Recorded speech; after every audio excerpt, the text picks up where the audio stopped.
Olá, pessoal, boa noite, tudo bem com vocês? Eu sou a professora Daniele, sejam muito bem-vindos aqui a esse projeto maravilhoso do Monster Concursos, que é o projeto ao vivo. Então, nós podemos aqui nos comunicar, tirar as nossas dúvidas e nós estamos aqui para colaborar com a sua nomeação. É, você que está aí tão ansioso, né? Desejoso aí, cheio de expectativa para esse concurso do Tribunal de Justiça de Minas Gerais, para o cargo de oficial judiciário. Que cargo maravilhoso, né, gente? As pessoas aí do nível médio vão poder concorrer a esse cargo e nós preparamos uma aula muito importante aqui para vocês sobre processo civil. Para você que está aí na expectativa desse cargo, né? A disciplina de processo civil é uma disciplina importantíssima, né, no seu edital. Nós sabemos que o edital aí está batendo a porta, né? Está quase saindo aí.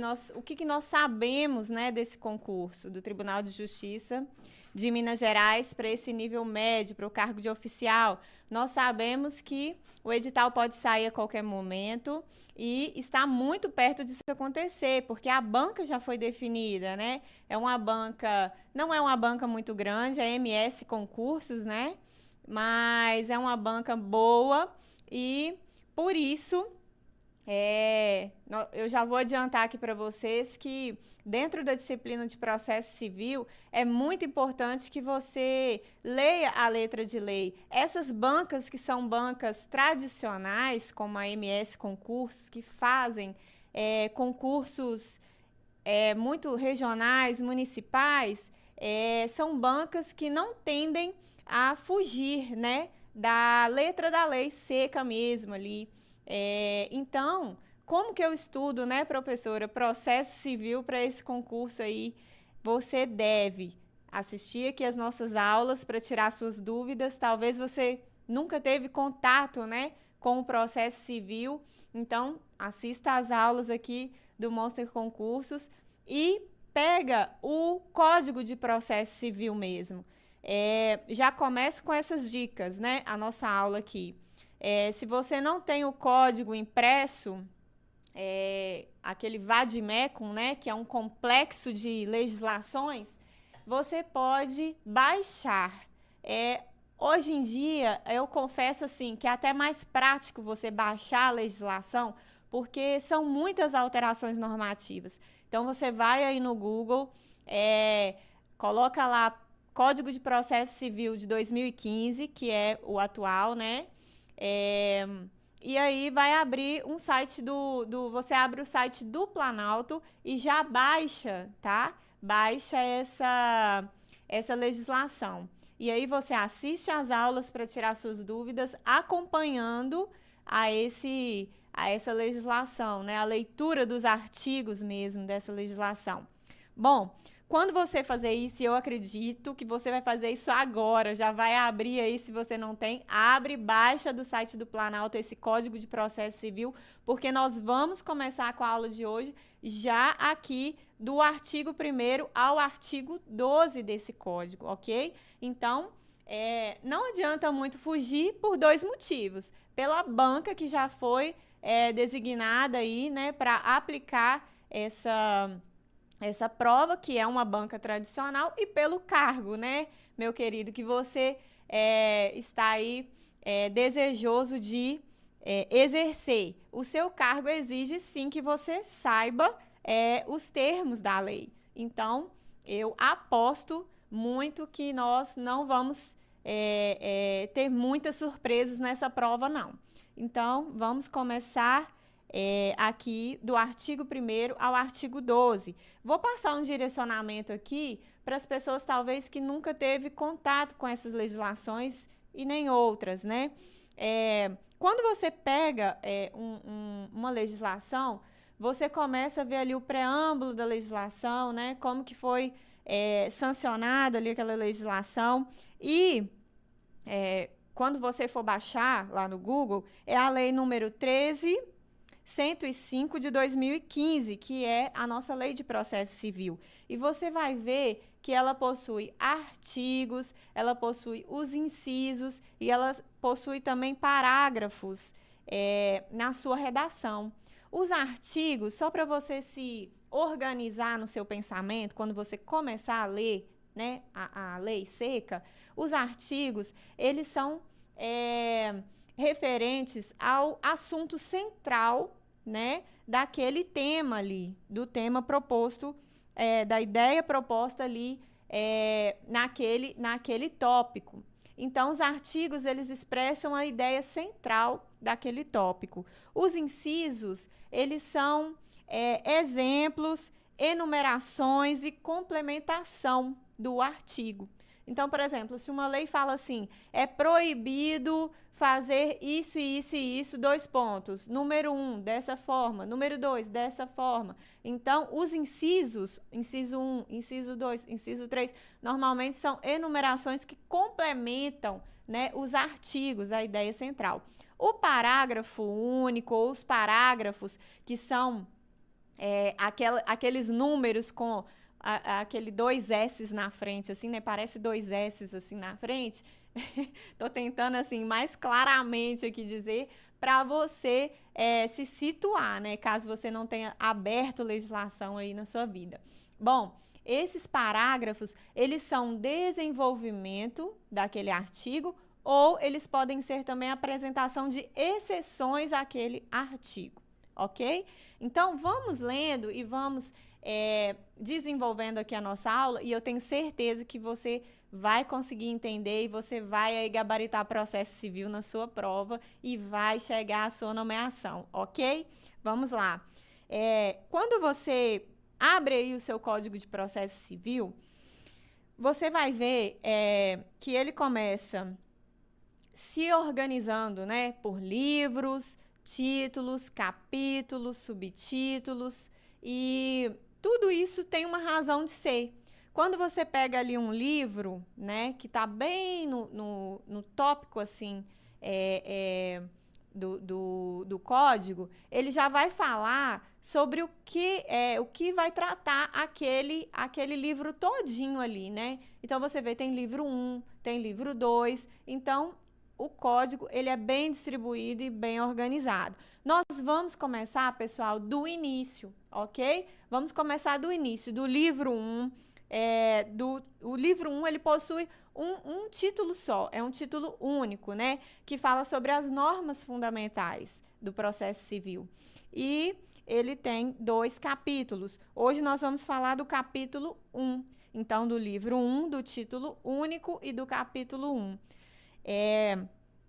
Nós vamos ver aqui, se você tiver com o seu código aberto, você pode ver também, que o capítulo 1, ele prevê, né, e dispõe sobre as normas fundamentais do processo civil. E o que são essas normas fundamentais do processo civil? São normas, pessoal, estruturantes do processo civil.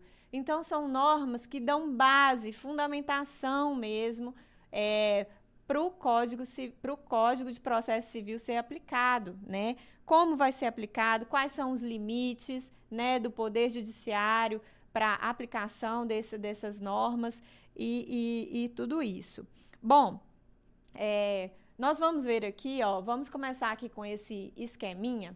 Primeiro, nós vamos falar sobre essas normas fundamentais. Elas estão previstas desde o artigo 1º até o artigo 12, né, do nosso Código de Processo Civil. E são normas exemplificativas, ou seja, não são normas restritas e taxativas em que não podem ser somadas ou acumuladas ou interpretadas juntamente com outras normas. Elas podem sim, né, ser interpretadas e devem, na verdade, ser interpretadas conforme a Constituição, e nós vamos ver exatamente isso já no artigo 1º. Eu vou ler aqui para vocês e você acompanha aí no seu código, que diz assim: o processo civil será ordenado, disciplinado e interpretado. Então, esse código nosso aqui de processo civil, ele vai ser ordenado, disciplinado e, quando necessário, será interpretado conforme os valores e as normas fundamentais estabelecidas na Constituição. Então, nós já ligamos aqui, ó, essas normas fundamentais com essa fase neoconstitucionalista que está aí no número 2. O que é essa fase neoconstitucionalista? Nós podemos dizer assim, o processo civil, ele tem uma relação interdisciplinar para que ele possa ser aplicado, né? O processo civil, ele é exatamente uma conversação com outras normas, né? Com outros direitos, com normas éticas, com normas materiais. Então, o processo civil, ele define o procedimento para que outras normas sejam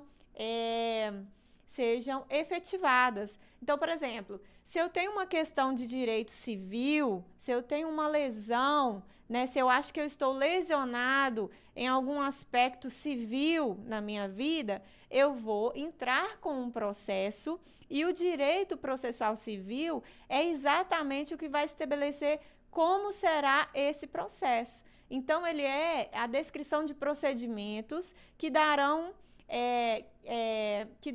vida mesmo a outros processos éticos, processos materiais, constitucionais, ok, pessoal? Então, tá. É uma conversação com outros direitos. Ele possui, né, essa relação interdisciplinar, principalmente com a Constituição, como nós vimos aqui no artigo 1º.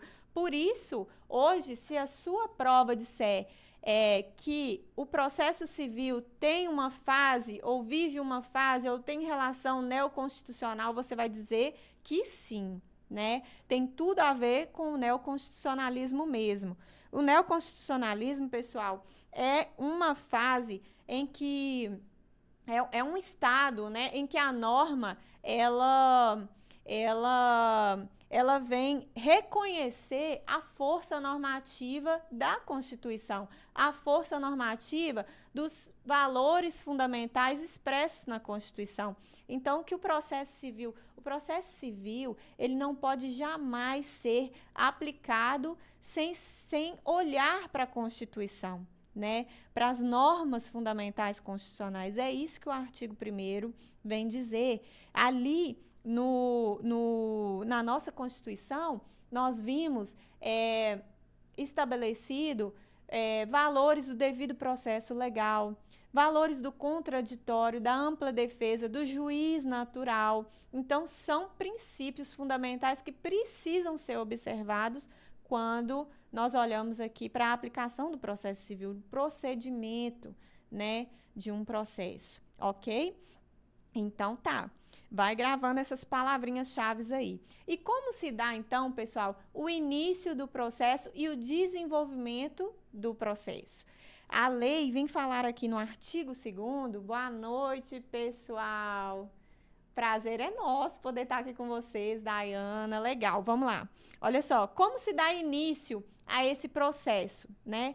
A lei, no artigo Processo Civil, o Código de Processo Civil, no artigo 2º, já vem dizer, ó, o processo começa por iniciativa da parte e se desenvolve por impulso oficial. Então, nós podemos colocar aqui já, ó, vamos colocar aqui uma observação aqui, que o processo dá início, em regra, tá, pessoal? Em regra, ele tem início pela parte. Então, olha só, é a parte que dá início a esse processo.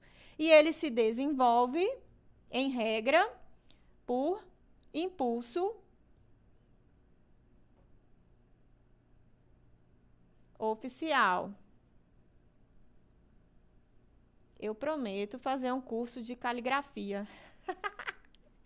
Eu prometo, gente, meu pai, eu prometo fazer um curso de caligrafia para melhorar aí, para melhorar, né, o seu acúmulo aí de conhecimento, mas também, por outro lado, faz bem, porque aí você presta atenção, né, no que eu estou falando aqui. Se você não conseguir entender, você vai anotar no seu caderno aí do seu jeito e vai ficar tudo bem. Mas vamos lá. O início do processo se dá pela parte. Isso é a regra. E se desenvolve por impulso oficial. Isso quer dizer que os juízes e os tribunais não podem dar início aos processos. E isso, pessoal, em regra, não é? Porque se a nossa vida fosse tão fácil, estava muito bom. Porque o artigo 2º já vem dizer, ó, salvo exceções previstas em lei. E existem exceções em que os juízes ou os tribunais podem dar início aí aos processos, né? Então, eu preciso que você lembre aí que o início do processo se dá pela parte, o impulso por o desenvolvimento do processo por impulso oficial, e isso aqui está relacionado a um princípio que chama princípio da inércia. Anota aí no seu caderno, princípio da inércia, que quer dizer que quando uma coisa está ali parada, estática, se alguém não impulsioná-la, né, para se mover, ela fica inerte. Então, é o princípio da inércia, ou o princípio da ação, ou também pode ser chamado de princípio da demanda. Dá um tempinho para você anotar aí.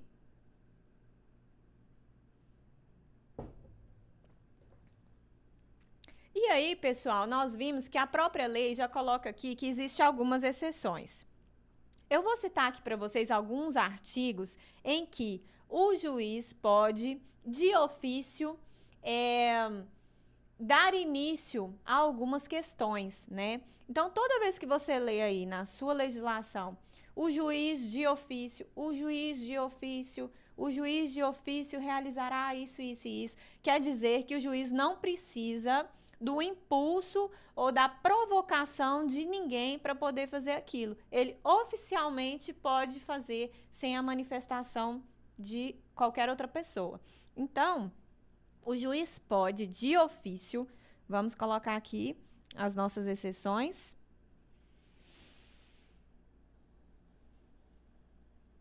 Vamos colocar aqui, ó. Vamos fazer assim. Exceções, né?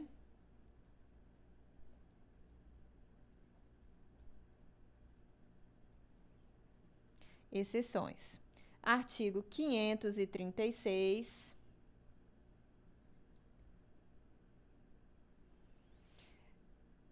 Artigo 538. Artigo 712.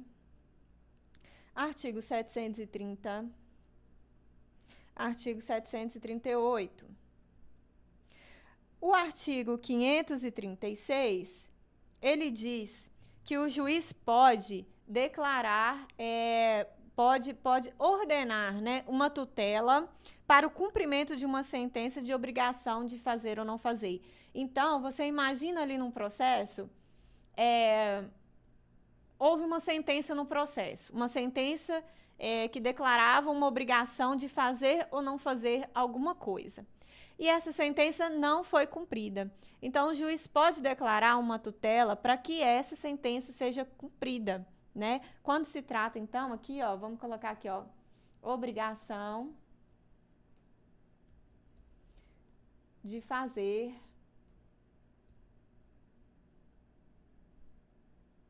ou não fazer. Ok? Então, uma sentença de obrigação de fazer ou não fazer.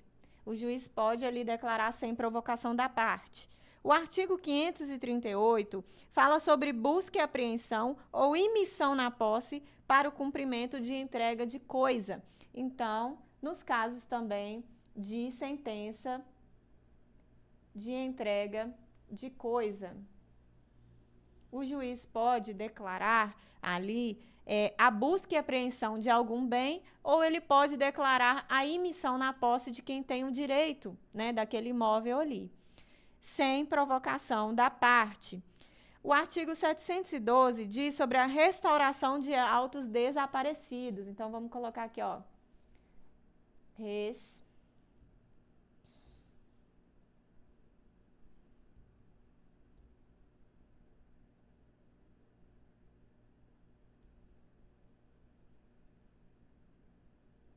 Restauração de autos desaparecidos. Vamos colocar assim. E o 730 fala sobre alienação de bem em leilão. Então, vamos supor que existe um bem ali num inventário que nenhuma das partes concordou ali quanto ao que fazer com um veículo, né? Existe um veículo ali num inventário e as partes, os herdeiros, não conseguiram chegar num acordo ali no que vai fazer com aquele veículo. O juiz pode, de ofício, alienar aquele veículo em um leilão, entendeu? Declarar que aquele veículo vai ser colocado ali em leilão. Então, vamos colocar aqui, ó, alienação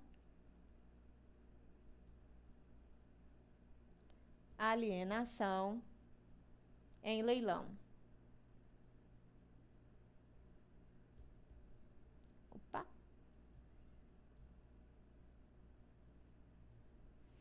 Alienação em leilão, de bem em leilão. Ok. 738, o artigo 738 diz assim: arrecadação e alienação de bens de herança jacente. Gente, o que é herança jacente? Quando morre uma pessoa e não existe, os herdeiros, né? Não foi aberto o inventário, herdeiros não se manifestaram a respeito daquele bem e não se conseguiu localizar assim, nenhum herdeiro, a princípio, ali daquele bem. Aí, o que acontece? Vou falar assim, bem sucintamente aqui, né? O que acontece? Esse bem, ele fica sob administração do judiciário, né? Então, o judiciário publica um edital, é como se fosse um edital de chamamento, né? Durante um ano, após a publicação desse edital, é como se fosse um chamamento ali dos herdeiros, das pessoas que são interessadas ali daquele bem, após um ano da publicação desse edital, se não aparecer ninguém, se não aparecer nenhum credor do falecido, se não aparecer nenhum herdeiro do falecido, essa herança, que chama herança jacente, se converte em herança vacante.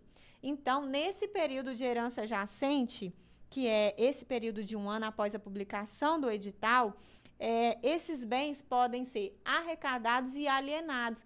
Pensa num veículo, um automóvel ou uma coisa que custe muito caro a manutenção, o judiciário vai preferir alienar, né, do que manter aquilo ali, para não algum bem que pode se deteriorar. Então, isso acontece e o juiz pode fazer isso de ofício.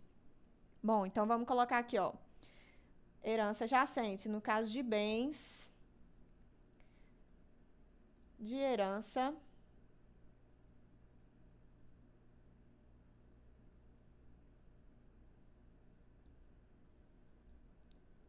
jacente, ok? Essas são umas das exceções que pode acontecer, que pode cair aí na sua prova, né, para oficial judiciário, em que o juiz ou os tribunais podem se manifestar de ofício, né, sem provocação da parte. Bom, existem exceções também do impulso oficial, né, e nós vamos ver um pouquinho mais na frente.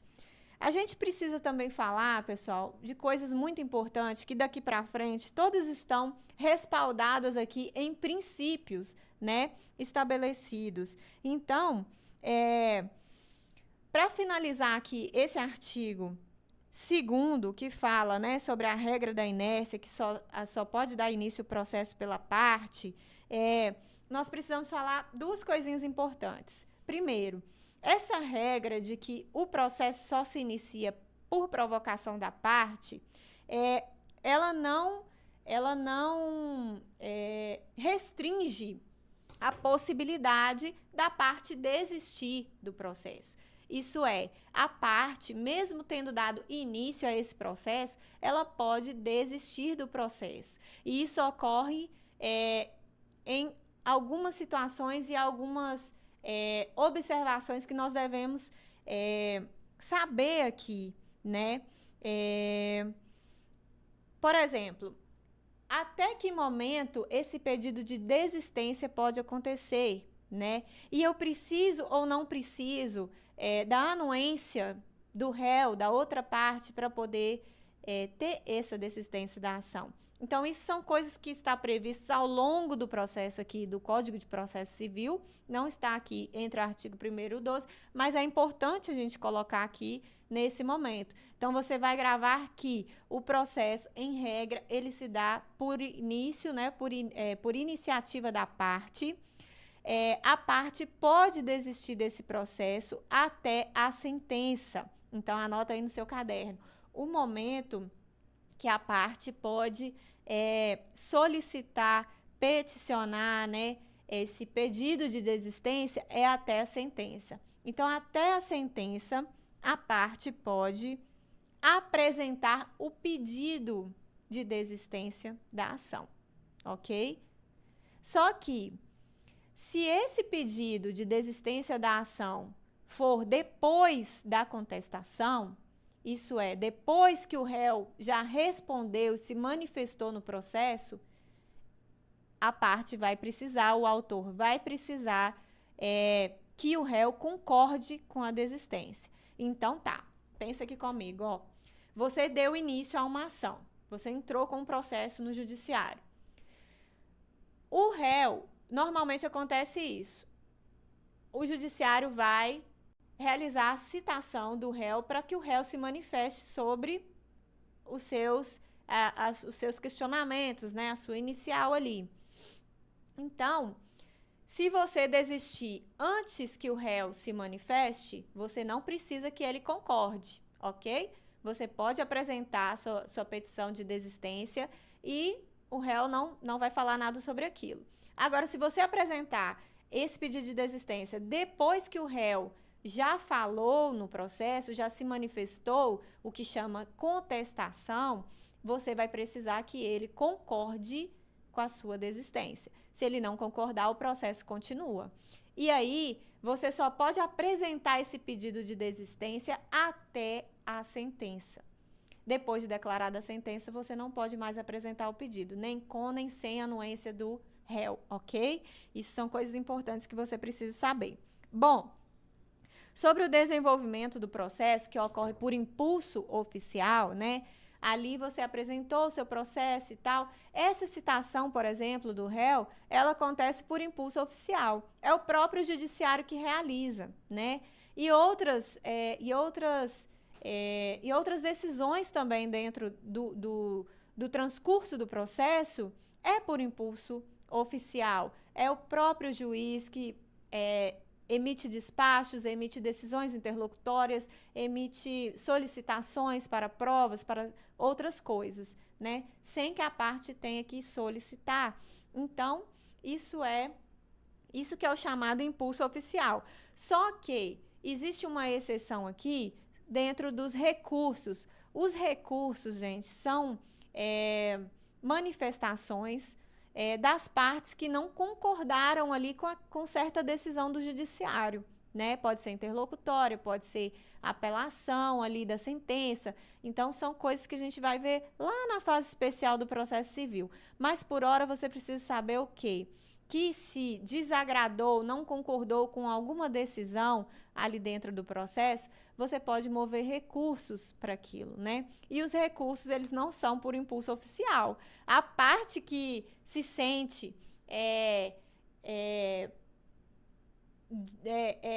que não foi atendida, né? Ou mesmo assim, eu não entendi essa decisão aqui, eu quero esclarecimentos. Então, a parte que se sente nesse direito que solicite, né? Que provoque aí o judiciário através do recurso. Bom, dentro do recurso, é que eu disse, né? Se a nossa vida fosse tão fácil, estava muito bom. Bom, dentro do recurso, que é uma exceção, né? Do impulso oficial, existe a exceção da exceção, que seria aqui a remessa necessária.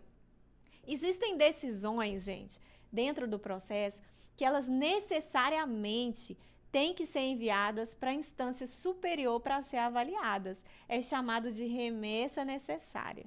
Essa remessa necessária, ela é por impulso oficial. Não são as partes que solicitam, né? É o próprio juiz que pega a decisão e envia para a instância superior para poder ser reavaliada aquela decisão. Ok? Então, tá bom. Vamos, então, partir aqui para os princípios? Bom, o artigo 3º já vem dizer para a gente assim, não se excluirá da apreciação jurisdicional ameaça ou lesão a direito. O que está dizendo aqui, né, gente? Nada mais que o artigo 5º aí da Constituição, inciso 35, que fala sobre o princípio da inafastabilidade do Poder Judiciário.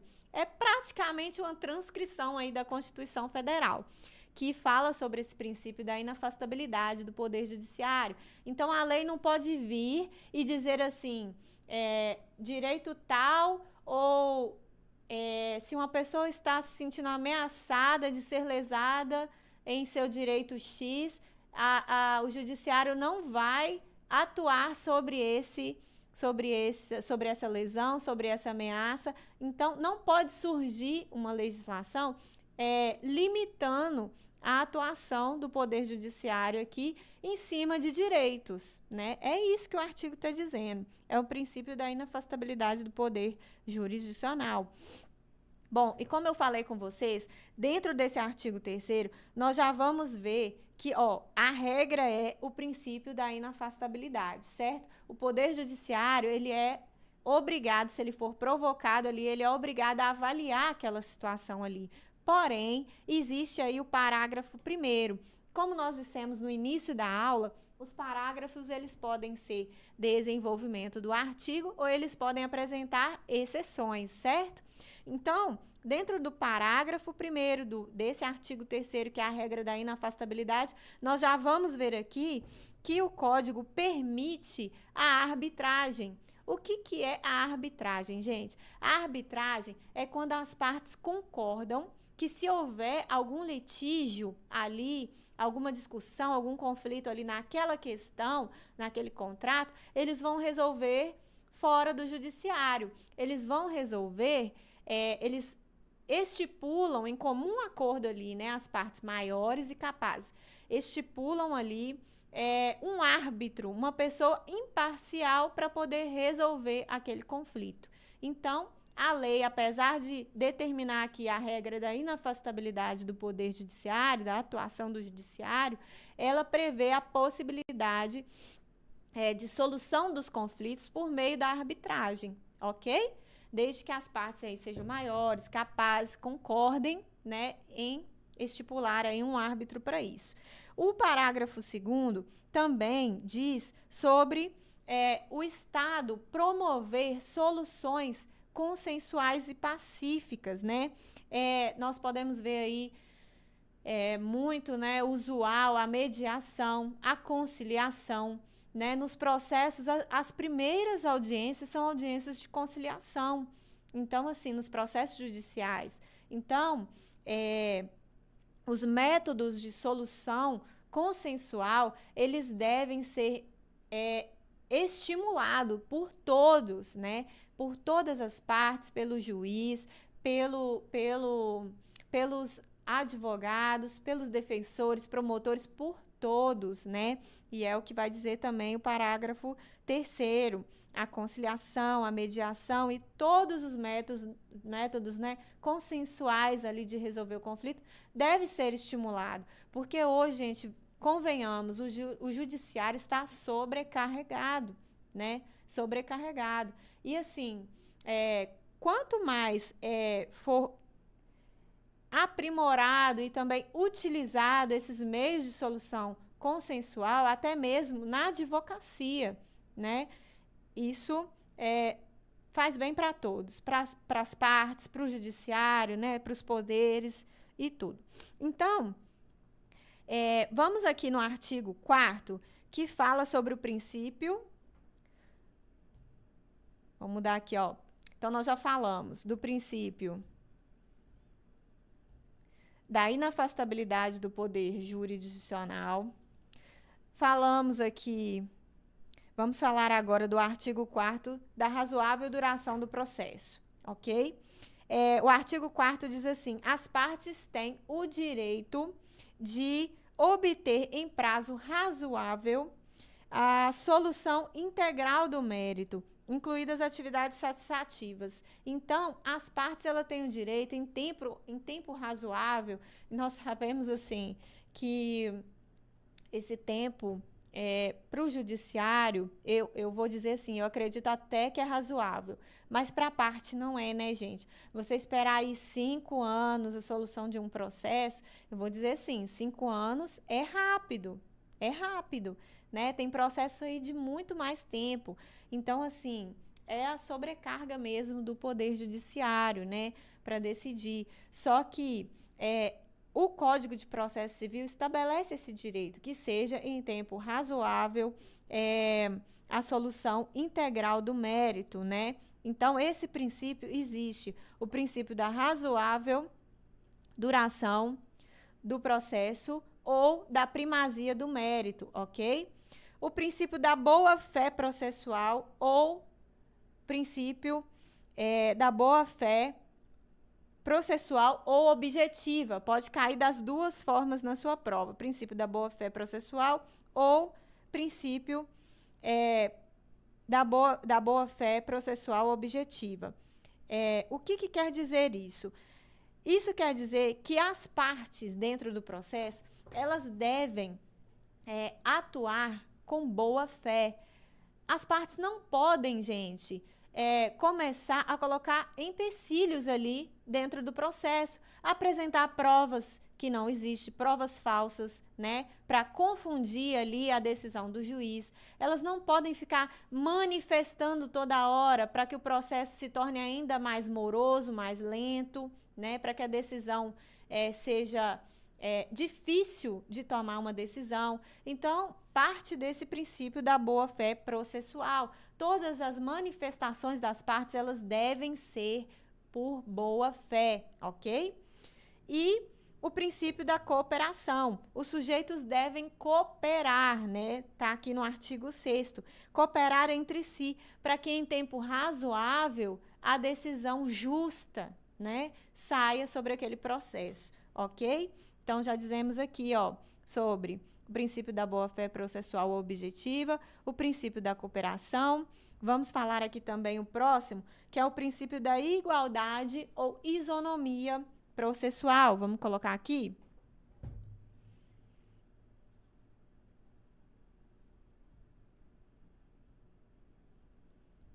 Vamos manter aqui um padrão, porque a letra já não é bonita, né, gente?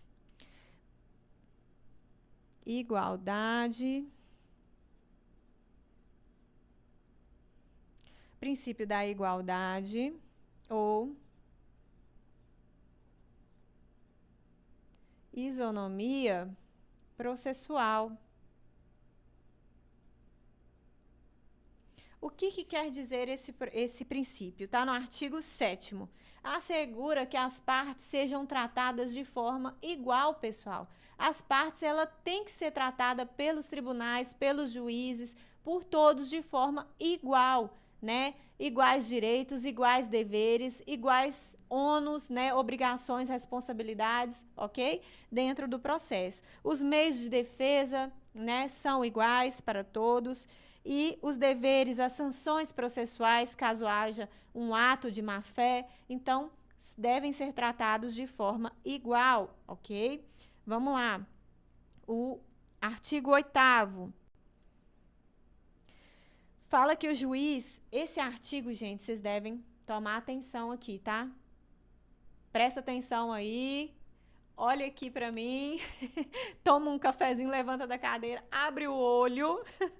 E, ó, o artigo 8º diz assim, ó, ao aplicar o ordenamento jurídico, o juiz atenderá aos fins sociais e às exigências do bem comum, resguardando e promovendo a dignidade da pessoa humana. Então, gente, se você não tivesse lido esse artigo aqui, você ficaria na dúvida na sua prova, eu tenho certeza. Porém, agora você sabe que esse artigo existe aqui, né? Então, o juiz, quando ele aplica o ordenamento jurídico, ele observa os fins sociais, ele observa também o bem comum, né? Não só as normas designadas aqui. Ele não pode, por exemplo, exigir de uma parte que ela apresente alguma coisa que não está ao alcance dela, né? Seja pelo bem comum, seja pelos fins aqui sociais. Então, assim, essas duas coisas são observadas quando o juiz aplica o ordenamento jurídico em qualquer causa, ok? Aqui, promovendo a dignidade da pessoa humana e observando a proporcionalidade, a razoabilidade, a legalidade, a publicidade e a eficiência, ok? São coisas, critérios que o juiz observa, princípios que o juiz observa ao aplicar o ordenamento jurídico. O artigo 9º vem falar sobre o princípio do contraditório.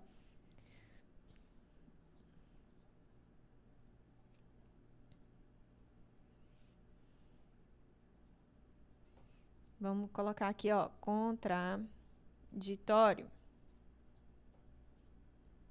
O princípio do contraditório, ele diz o seguinte: não se proferirá decisão contra uma das partes, sem que ela previamente seja ouvida, né? O artigo 9º prevê isso, o princípio do contraditório. A outra parte deve ser ouvida antes que se tome uma decisão dentro daquele processo. Então, essa é a regra. O contraditório, ele é uma regra. Porém, existe as exceções, que está bem abaixo aí do artigo 9º, no parágrafo único, que diz assim: não se aplica ao disposto no caput, quer dizer, no artigo 9º, os casos de tutela provisória, tutela de evidência e as decisões do artigo 701, que é a tutela monitória. Então, vamos colocar aqui as exceções.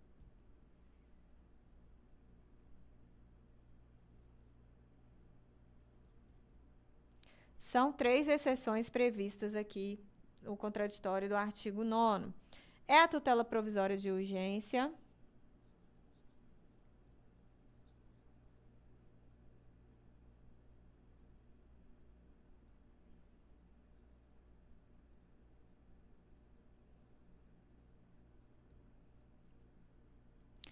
a tutela de evidência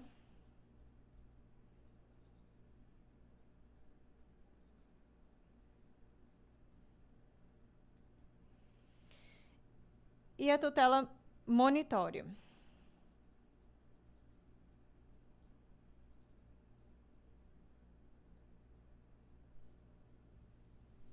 Prevista no 701 do CPC também, tá? Do nosso Código de Processo Civil.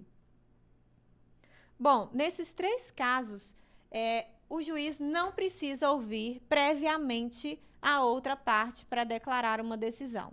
Porque, pensa, pessoal, ó, vou falar aqui da tutela provisória de urgência, que é o que mais acontece, né? Vamos supor aí que o autor da ação é uma pessoa que está hospitalizada, carecendo ali de uma medicação, que só o Estado pode fornecer essa medicação. Não só o Estado, né? Mas vamos dizer que o Estado, ele é obrigado a fornecer aquela medicação ali, né? E a pessoa não tem condições financeiras para comprar aquele medicamento. Existem medicações que o Estado, ele é obrigado a fornecer. Então, vamos supor que essa pessoa está ali precisando dessa medicação, se não tomar, vai morrer, né? E aqui nós não vamos falar sobre se o Estado pode ou não arcar, né, com as despesas ali das medicações do mundo inteiro. Não vamos dizer sobre isso, não. Vamos falar sobre isso. Só para você entender aqui essas exceções do princípio do contraditório.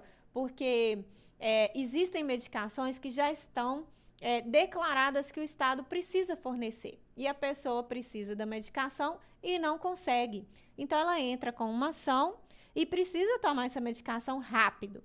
Então, você acha que o juiz, ele vai citar o Estado, esperar o prazo do Estado para o Estado se manifestar, para depois avaliar a manifestação? A pessoa já morreu, né? Dependendo do caso, a pessoa já morreu. Então, o que o juiz faz? Antes de ouvir o Estado, que seria a outra parte, ele declara aqui uma tutela provisória, né? Ele fala assim, ó, Estado, estou ordenando aqui que você forneça essa medicação e apresente a sua contestação, certo? E aí o Estado passa a fornecer e até que seja avaliada ali a manifestação do Estado e tal, a pessoa começa a receber. Não é, aqui ó, o próprio nome já diz, é provisório, né? Não é uma decisão permanente, é uma decisão provisória que vai ser avaliado dentro de um período estabelecido, vai ser reavaliada, né? Dentro de um período estabelecido ali pelo próprio juiz. Então, são essas as exceções, tá? O artigo 10, e vamos dar uma acelerada aqui pra gente conseguir terminar, o artigo 10 diz que o juiz não pode decidir em grau nenhum com fundamento em matéria que as partes não se manifestaram. Então, o artigo 10 é regra como o 9º, né? É igual o 9º, só que o 9º trata de decisão sem ouvir previamente a outra parte. E o artigo 10 vai dizer que em qualquer grau, em qualquer esfera, o juiz não pode fundamentar a sua decisão em uma matéria que as partes não se manifestaram ali a respeito daquilo, ok? Ainda que, e aí o finalzinho aqui do artigo 10 é que pode dar uma rasteira na gente, mas você não vai cair nisso, né? Ainda que seja matéria sobre a qual pode decidir de ofício. Então, ainda que seja uma matéria que o juiz possa decidir de ofício, ele não pode fundamentar sobre aspectos que as partes não se manifestaram, ok? Então, tá. Bom, o artigo 9º diz assim: todos os julgamentos dos órgãos do Poder Judiciário serão públicos e fundamentadas todas as decisões. E sabe qual é a pena, pessoal? Se as decisões não forem públicas ou não forem fundamentadas, a pena é de nulidade daquele ato, nulidade daquela decisão. Isso aí. A regra é que os atos devem ser públicos, né? Os atos devem ser públicos, as decisões devem ser públicas e devem ser fundamentadas. Se não for, sob pena de nulidade da decisão, ok? Olha só, um ponto importante aqui é o parágrafo único, né? Quando a gente vê um parágrafo, você já arregala o olho, meu filho. Arregala o olho e vai riscando os parágrafos, porque normalmente são exceções àquela regra. O parágrafo único vem trazer uma exceção, que são os processos de segredo de justiça, né? Os processos de segredo de justiça não precisam ser públicos, né? Eles devem correr em segredo de justiça. É restrito às partes, aos procuradores, né, envolvidos ali naquele processo, ok? Mas aí o processo em segredo de justiça, ele precisa de fundamentação nas decisões? O que vocês acham? Claro que precisa, né, gente? Sob pena de nulidade, ok? Sob pena de nulidade. Ele não precisa ser público, mas ele precisa ter fundamento nas suas decisões, ok? Então, tá bom. Vamos lá. O artigo 12 e o último artigo aqui que a gente vai ver fala sobre a ordem cronológica dos processos, tá? Bom, quando você entra com um processo, aquele processo ele vai para uma lista que é chamada de ordem cronológica, certo? É uma lista é uma lista em que o processo que entra hoje, ele vai ser avaliado primeiro do que um processo que entra amanhã, ok? Então, a ordem cronológica é essa. E eu quero que você preste atenção. Por quê? O artigo 12, no Código passado, dizia que os juízes e os tribunais deveriam obedecer a essa ordem. Agora, o Código de Processo Civil atual de 2015, ele fala o seguinte, que os juízes e os tribunais atenderão preferencialmente. Essa palavra tem que estar na sua prova, tá bom? Para você marcar certo, essa palavra tem que estar na sua prova. A ordem cronológica do processo, ela é preferencialmente observada, tá? Não é mais um dever, a observação é preferencial. E para que deve ser observada essa ordem cronológica? Para se proferir sentença ou acórdãos, né? Se for instância superior. Os acórdãos são decisões em instância superior e as sentenças são decisões em primeiro grau, ok? Vocês vão ver mais um pouquinho disso também na parte especial. Bom, vamos lá. A lista de processos, que é o parágrafo 1º do artigo 12. A lista de processos aptos a julgamento deve estar à disposição para consulta pública em cartório e na rede municipal. Então, gente, hoje os processos, eles são, em sua maioria, eletrônicos, né? Então, você que aspirante aí, né, do cargo de oficial judiciário, uma palavrinha aqui bem diferente para você é essa palavrinha cartório, né? Os processos aptos para julgamento têm que estar à disposição para consulta pública em cartório. O que quer dizer? É ali aonde você vai trabalhar, oficial judiciário. Estou olhando para você. Você vai trabalhar, a legislação, ela fala que você vai trabalhar em um cartório. Não é cartório de notas, cartório de registro de imóveis, não. É aquela sala ali que hoje a gente vê dentro do fórum, com a plaquinha assim, primeira secretaria, né? Secretaria da Infância, Secretaria Civil. Então, aquela sala ali, na legislação, ela é chamada de cartório. Então, quando fala aqui que os processos têm que estar à disposição para consulta pública em cartório, é que ali, naquela sala, os processos têm que estar à disposição. Embora, o que eu falei aqui antes, né, que os processos agora, a maioria são eletrônicos, então, se aparecer essa palavrinha na sua prova, cartório, não pira, tá? Não pira. Tá falando ali da secretaria mesmo, né?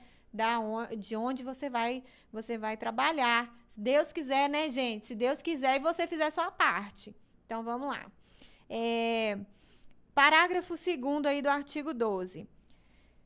Não está dentro dessa ordem cronológica comum alguns processos. Então, olha só, estão excluídos da regra. Eu vou ler aqui rapidamente e você me acompanha e depois você vai ter oportunidade aqui dentro do nosso projeto, né, de noções do processo civil, você vai ter oportunidade de estudar mais a fundo sobre cada um deles. Mas olha só, estão excluídos da ordem cronológica comum as sentenças proferidas em audiência, as homologatórias de acordo, as de improcedência liminar. Gente, eu já vi uma questão que estava lá assim: estão excluídas da ordem cronológica as sentenças de procedência de liminar. Estava errado. Por quê? As que estão excluídas da ordem cronológica são as decisões de improcedência, não sentença, né? Mas as decisões de improcedência de liminar. Então, só essas de improcedência de liminar que estão fora dessa ordem cronológica. O julgamento de processos em bloco para aplicação de tese jurídica firmada em julgamento de casos repetitivos. Então, se houver casos repetitivos e os processos forem julgados em blocos, estão fora também da ordem cronológica, tá? Julgamento de recursos repetitivos, de IRDR, né, que é um recurso um incidente, né, de resolução de demanda repetitiva, que você vai ver dentro da parte especial, tá, do processo. As decisões proferidas do 485 e 932, que são sentenças terminativas, aquelas sentenças que não é avaliado o mérito, né, a matéria ali da questão. Então, essas também estão fora da ordem cronológica. Decisões monocráticas pelo relator são aquelas decisões em instância superior que são tomadas só pelo relator daquele processo. Vocês também vão ver em parte especial, tá? Não precisa ficar preocupado. Apenas saiba que existem exceções aqui à ordem cronológica. Os embargos de declaração, agravo interno, preferências legais e metas estabelecidas pelo Conselho Nacional de Justiça, também estão fora, né? Os processos criminais nos órgãos jurisdicionais que tenham competência penal. Então, os processos criminais em órgãos aí de competência penal também estão fora aí da ordem cronológica. Urgência no julgamento, né? Causas que exijam urgência no julgamento, assim reconhecidas por decisão do juiz fundamentada, ok? Parágrafo 3º. Respeita-se a ordem cronológica entre as preferências legais. Então, assim que for declarado ali uma preferência legal naquele processo, vai surgir uma nova lista. Existe uma lista cronológica normal, né? E existe uma lista cronológica preferencial. Porque dentro dos processos que tem prioridade, né, que não é apenas um, também vai existir ali uma lista, uma ordem cronológica preferencial legal que chama, tá bom? Parágrafo 4º. Após a inclusão do processo na lista, aqueles aptos, né, para o julgamento da ordem ali cronológica, o requerimento formulado pela parte não altera a ordem cronológica. Então, vamos dizer aqui que o meu processo está na ordem cronológica normal. Aí eu vou lá e manifesto. Toda semana eu mexo no processo e faço uma manifestação. Isso não vai alterar a ordem cronológica do meu processo, tá bom? Ele vai continuar no mesmo lugarzinho. Exceto se implicar reabertura, né, daquela instrução, ou se converter aquele processo ali, aquele julgamento em diligência, ok? Aí altera a ordem. Bom, parágrafo 6º. Ocupará o primeiro lugar na lista prevista os processos que... Então, existe 2 incisos aqui, que declara que esses processos aqui designados vão ocupar o primeiro lugar na lista, naquela ordem cronológica ali. Quando? Quando que esses processos vão ocupar o primeiro lugar na ordem cronológica? Se tiver a sua sentença ou acórdão anulado. Então, vamos supor que saiu uma sentença e essa sentença foi anulada. Ou, em instância superior, um acórdão e esse acórdão foi anulado. Esse processo vai para o número 1 naquela lista cronológica que nós falamos normal, ok? Segunda hipótese. Aliás, existem 2 exceções aqui. Salvo se, quando houver necessidade de realização de diligência ou de complementação de instrução, ok? Segunda possibilidade, se enquadrar nas hipóteses do artigo do 1040, isso é, uma publicação de acórdão paradigma ou de matéria repetitiva. Então, nos casos em que aquele processo ali se enquadrar em uma publicação de acórdão paradigma ou de matéria repetitiva, aí sim, ele também vai ocupar o primeiro lugar na lista da ordem cronológica, ok? Então, pessoal, nós terminamos aqui,